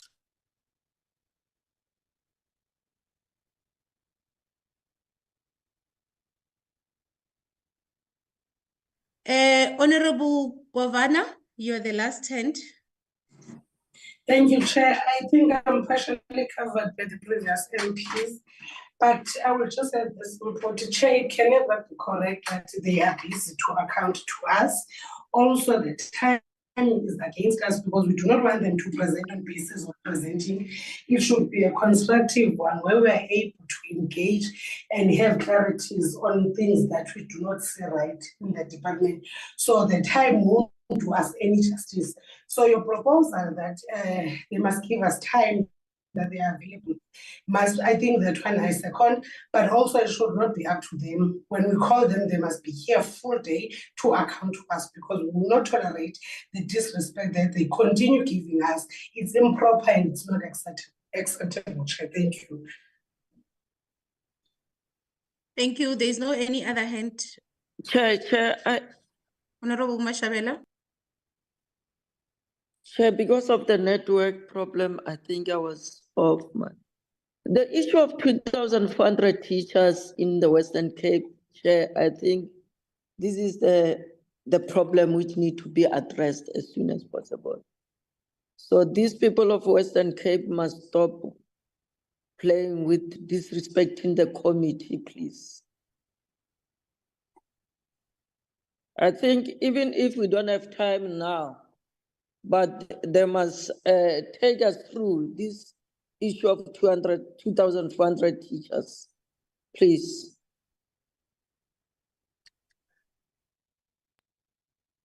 How do we? Is it, was it honorable? I thought DM wanted to get in. Yes, Chair. My apologies. I want to get in, seeing that the time on their side, they say they have to leave at greetings to Honorable David Mania and the team from Western Cape. The rest who have greeted one another. I was saying, since they say at 12 they will leave and they are going to meet their provincial treasury, I think after that meeting with the provincial treasury chair, they will come back with a positive answer regarding the 2,400 teachers. I was going to humbly suggest that let's allow them, but let them give the committee the date that they will be available for the committee, because now it will be a presentation thereafter. That their time will be up. Let them go to the provincial treasury, put their story, get money to pay for those teachers that they say they are going to cut. Then they come and give the committee.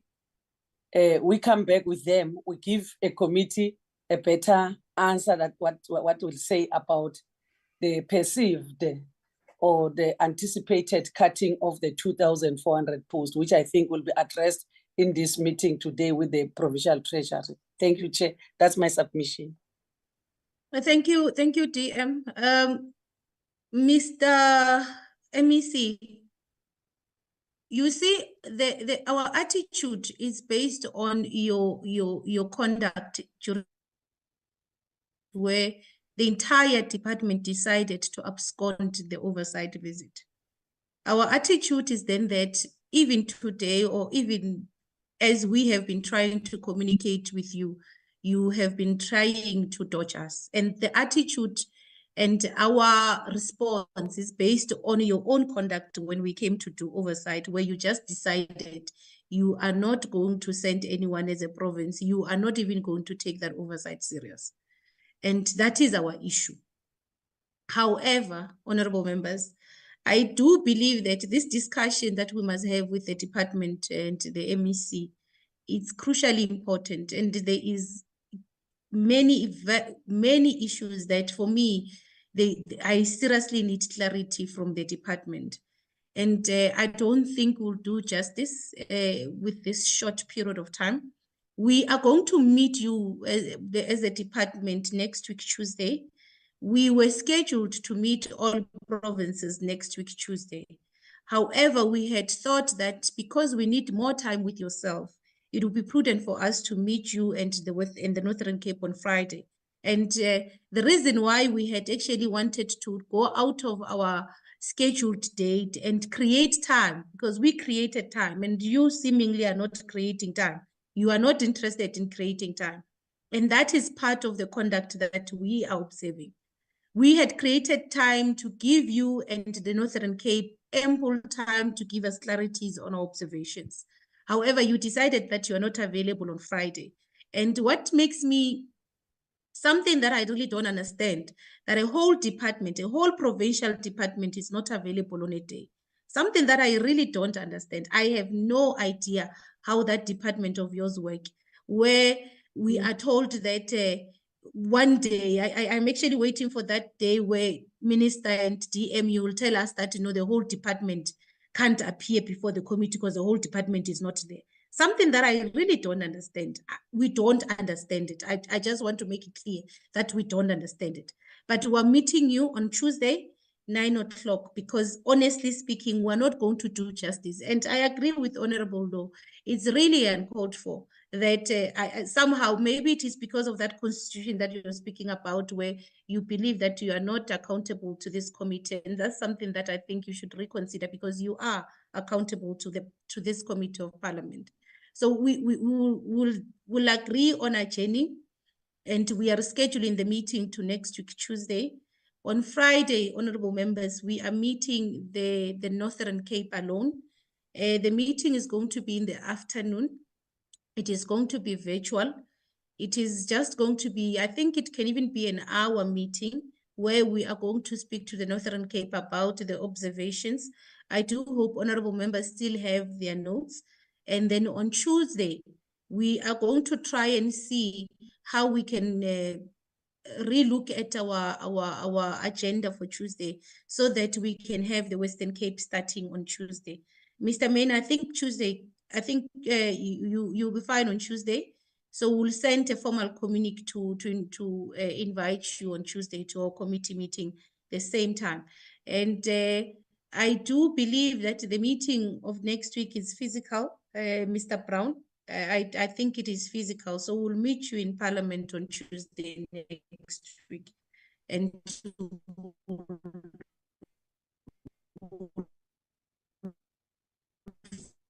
formally communicate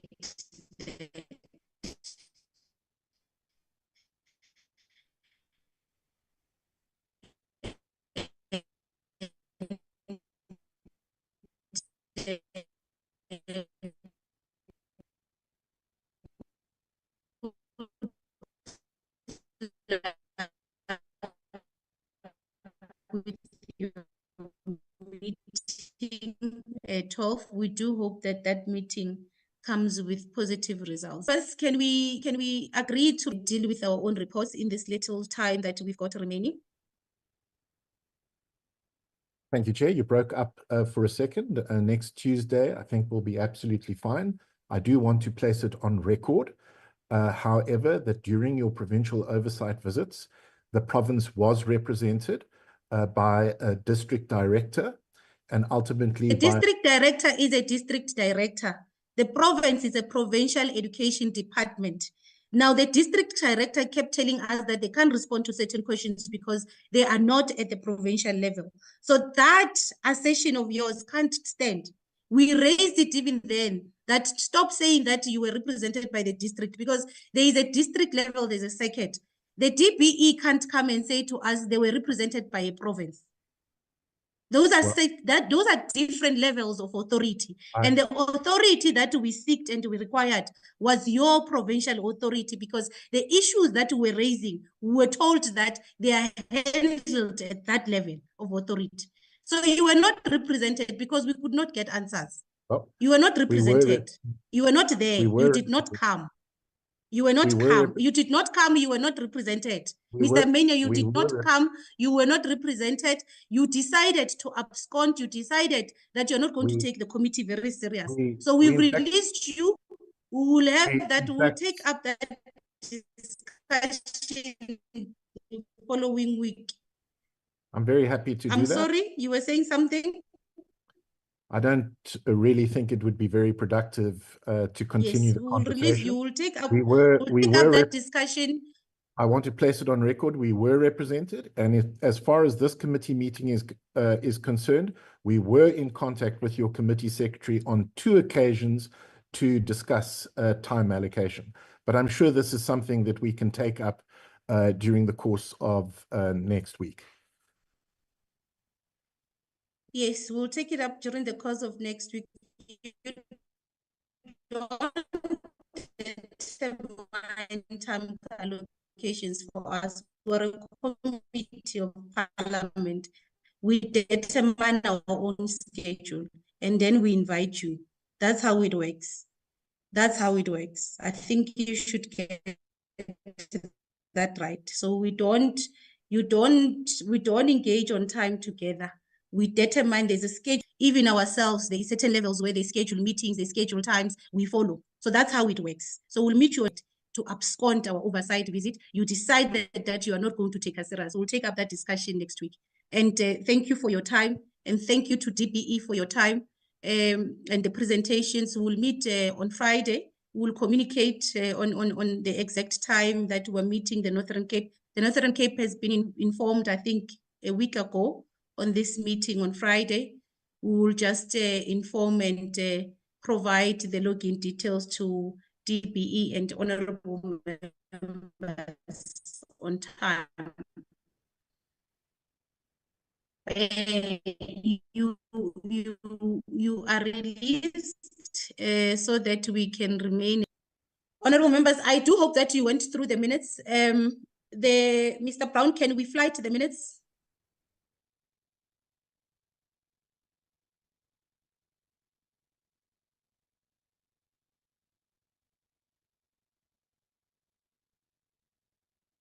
So the first set of the minutes is the minutes of the 15th, and it was a virtual meeting. These are the minutes of last week, honorable members. I do hope you've received the minutes in time. I did, and I want us to go through the minutes and adopt the minutes.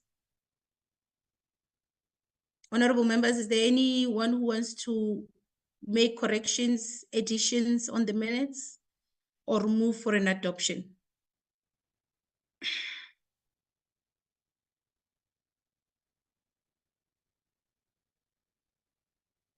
I cannot see hands.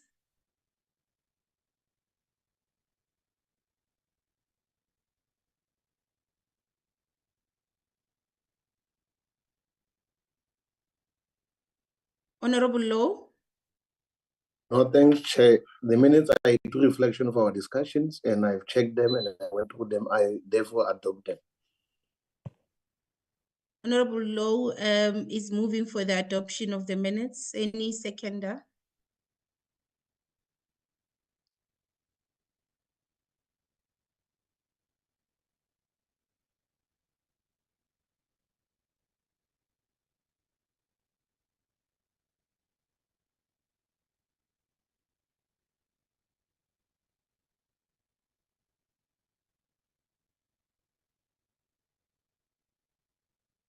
I don't see any hand, members, any seconder, or are there any issues with the minutes?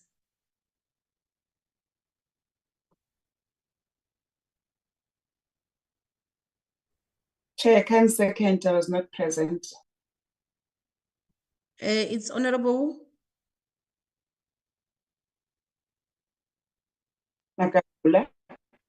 Honorable Makakula, yes, you were not present. The members who were present, let me check can we check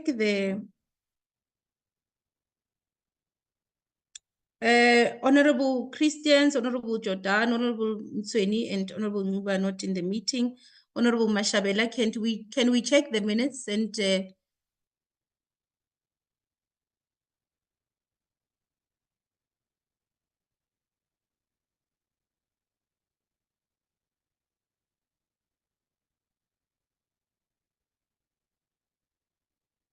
Honorable Yanga? Honorable Kovana? Thank you, Chair. I'm struggling with my gadget. I don't want to raise an hand, I'm sorry. But I have read the meetings, the minutes of the meeting, Chair. I was present in the meeting, and a true reflection, I move these meetings, Chair. Okay. The minutes are duly adopted. The second set of minutes.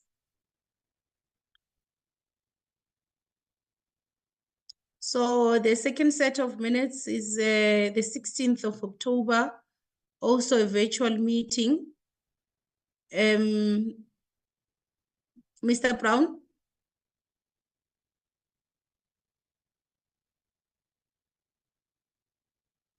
Mr. Brown, which minutes are these ones? Chairperson, this is the minutes of the 16th, Wednesday, the 16th.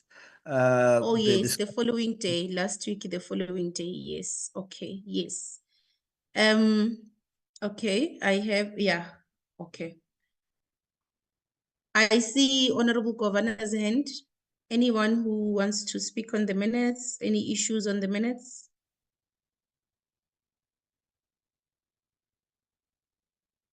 Honorable Governor? No, Chair, it was the hand of the first minutes. Okay, it's a legacy hand. Yeah. Okay, can we deal with the second set of minutes? Honorable members, we're dealing with the second set of minutes. And I want to check if there are any corrections, any issues with the minutes. Can we adopt these minutes?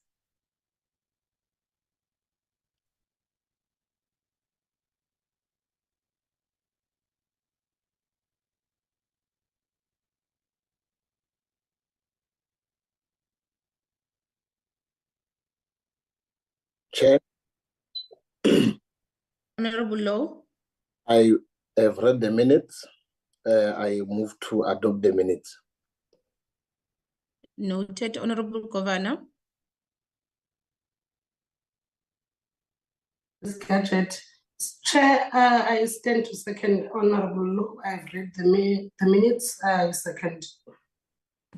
The minutes are adopted. I don't know what is wrong with your gadget. Maybe we must look at it.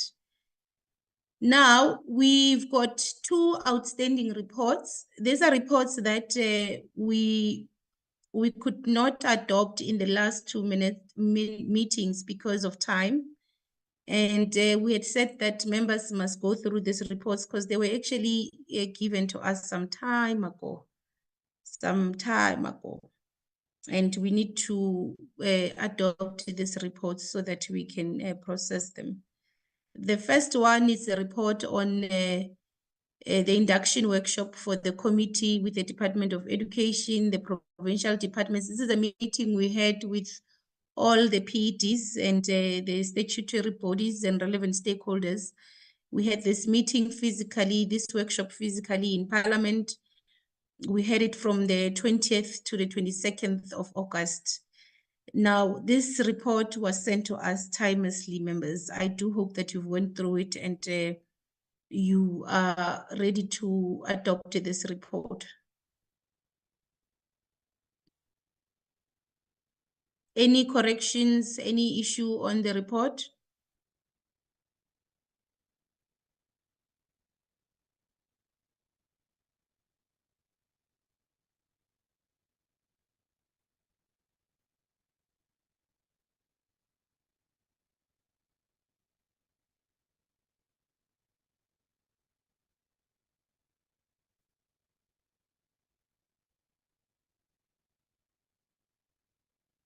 Mr. Brown, from me, it's just to say, let's look at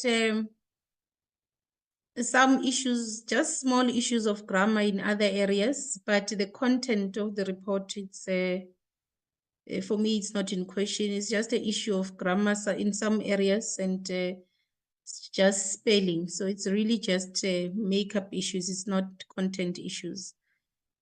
Any member who wants to adopt the report, the draft report?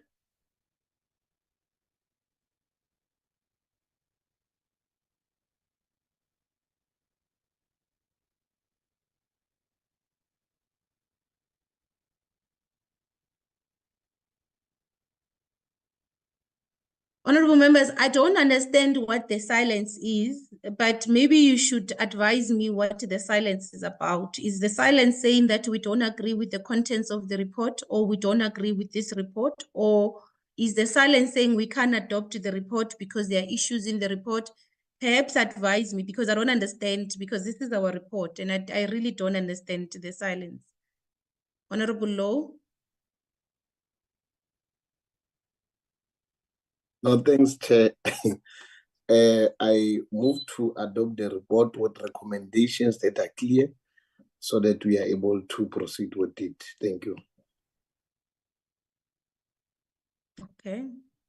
Do you want us to go through the recommendations, or are you saying the recommendations in the report currently are clear? Saying I adopted what clear recommendations that are given to the report as of the portfolio committee. They represent a true reflection on one could have emanated from our engagement. Okay, that's clarified. Honorable Yanga. Thanks, Chair. Let me first apologize. I think it's not deliberate that we're not responding to you, especially from my side.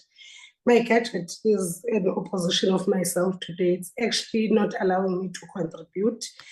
But with the recommendations that the draft comes with, I second Honorable Law that we adopt it and move on with it as it is. Thank you. Thank you very much. The report is duly adopted. The last report is on the first quarterly report on the performance of the Department of Basic Education, which was presented to us. I think it was presented on the 17th of September. Was it on the 17th of September, Mr. Brown? When was this presented to us? The first quarterly report.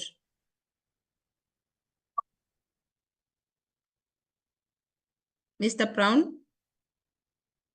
Chairperson, yes, it was on the 17th of September. You are correct. Okay, can we go to the recommendation on the first quarter report? I myself went through the report and I'm fine with the content. I just want us to ensure that we are on the same page on the recommendations that we've made. So there is recommendations and there is observations of the committee at the bottom of the report. And like I'm saying, these reports have been sent to us some time ago. We could not adopt them in the last two meetings because of time. So I actually believe that I hoped that members had went through them and our discussions today would be very swift because we had went through these reports. However, I want to check if there are any issues, any comments on the report, any corrections. Okay, I'm going to note hands that wants to adopt this report. Honorable Low. Thank you very much, Chair. I would have read the report. It presents all the discussions and the decision and recommendations. I therefore move for the adoption of the report. Noted. Any seconder to the adoption of the report?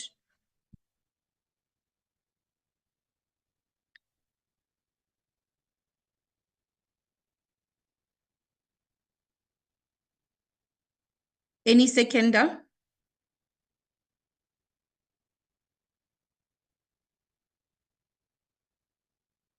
Okay, are we saying we're not adopting this report?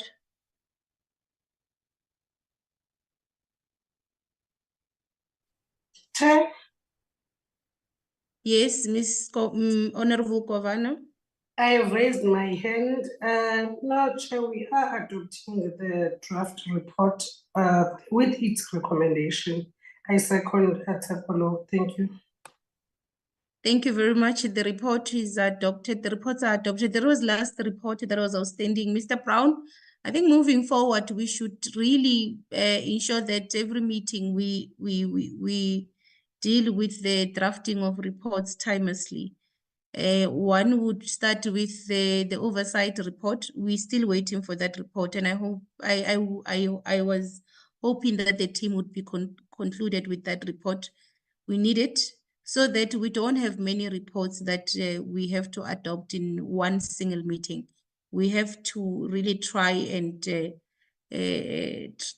deal with our reports, draft our reports timelessly, so that the next meeting we deal with the report when the issues are still fresh in our minds.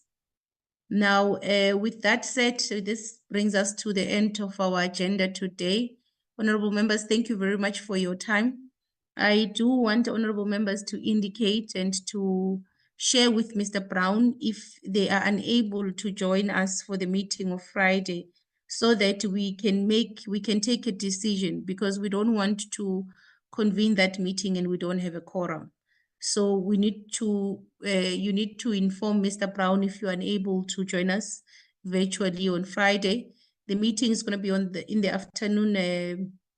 We'll look at the schedule of Parliament and see in terms of the afternoon exactly what time do we have the virtual session. It will be a brief meeting with the Northern Cape PED on the observations of the committee during the oversight visit. There were issues that we believed that the department ought to intervene, and they must intervene urgently.